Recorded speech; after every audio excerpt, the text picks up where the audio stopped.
السلام عليكم، ازي حضراتكم عاملين ايه؟ فيديو جديد من فيديوهاتنا ازاي تشطب شقتك، وبنتكلم فيه عن التكييفات وبالذات في الريسبشن. أهمية موضوع التكييفات في الريسبشن.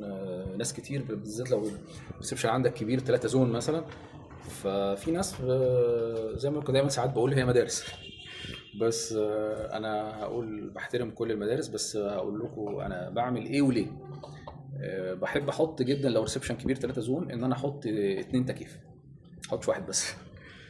ليه؟ بدل ما اجيب واحد كبير، لا انا بجيب، بقسم الساعه بتاعتي على تكييفين، بحيث يا جماعه ان لو لا قدر الله لا قدر الله واحد في التكييفين حصل اي مشكله، واحنا في صيف وحر وريسبشن، ما يبقاش جحيم يعني على الناس الضيوف اللي جايه او الولاد اللي قاعدين بيتفرجوا او قاعدين بيلعبوا بلاي ستيشن في الليفينج او كده، ما تبقاش الدنيا يعني مش عذاب هو. فنشتغل بس ايه بنص كفاءة كده، بحيث المكان يبقى حتى بس متلطف شوية لغاية ما بنقوم بتصليح التاني او حاجة. انما لو انا معايا عندي تكييف واحد بس، والتكييف لا قدر الله عطل، خلاص كده الدنيا وقفت في البيت.